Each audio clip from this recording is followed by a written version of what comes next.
I'm Erica Ballard, 6th grade teacher at Covenant Christian School in St. Louis, Missouri. Today I'm going to talk to you a little bit about my capstone project for the National Geographic Educator Certification System.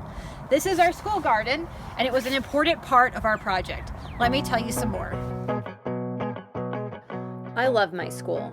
We prize outdoor education and experiential learning. During the 6th grade year, my students hike, fish, raft, and camp as part of a curriculum that teaches leadership and environmental stewardship. I was excited to participate in the National Geographic Educator Certification Program because I felt it was a natural extension of my school's desire to break down boundaries between subjects. One of the main challenges I had when planning for this string of lessons was determining when I would teach my activity and how it would fit with the rest of my unit.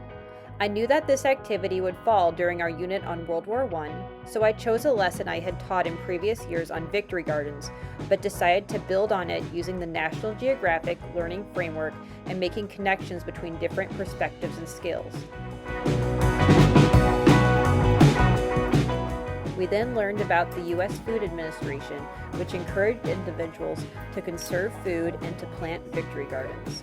This local conservation and production of food helps feed the hungry on a global level. We ended the lesson by discussing how, in modern times, most of our food is not grown locally, but rather comes from all over the world.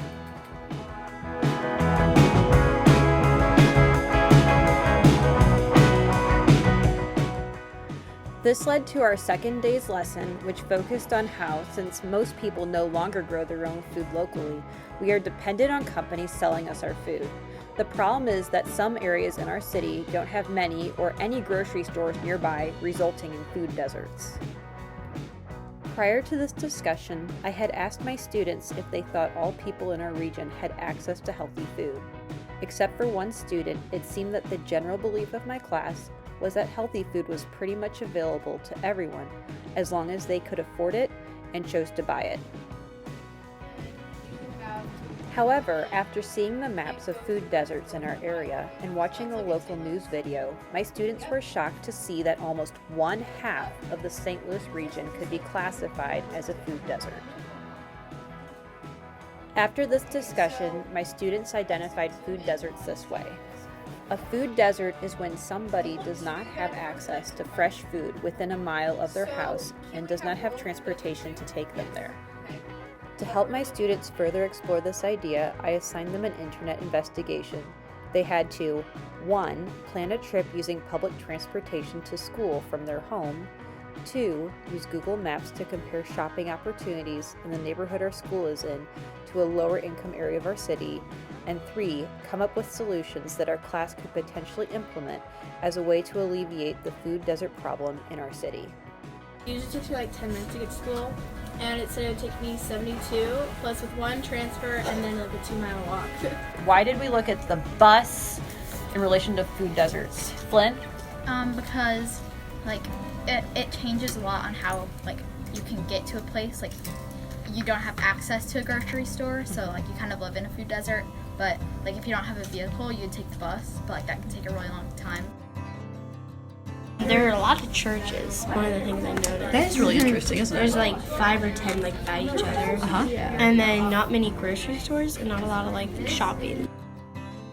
And this doesn't have a grocery store, it doesn't have a mall, it doesn't have anywhere to get supplies. Okay. Is this something you guys would actually be interested in? Yes. Okay. We could all go to a store and like get some like As a class.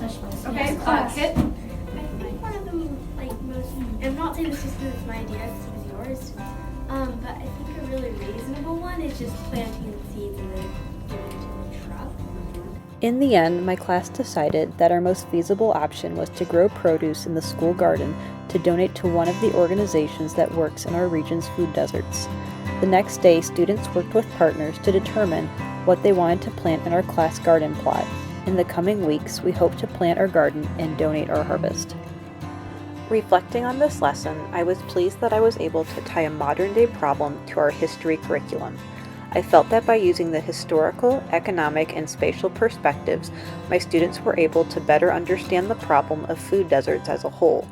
my students felt empowered to solve a problem in our region, proposed multiple solutions, and showed immediate interest in beginning. Using the learning framework, I sought to instill in my students an attitude of responsibility and the skill of collaboration. This activity required my students to learn about a form of injustice in our community and seek to solve it. By the end of the lesson, my students were showing newfound levels of empathy towards others. This lesson also required students to use their collaboration skills. After researching with partners, my students' discussion gained momentum as they sought feasible solutions to help our community. As an educator, using the learning framework and scales and perspectives helped me to transform classroom learning from an average history lesson into the beginnings of a powerful civic engagement project.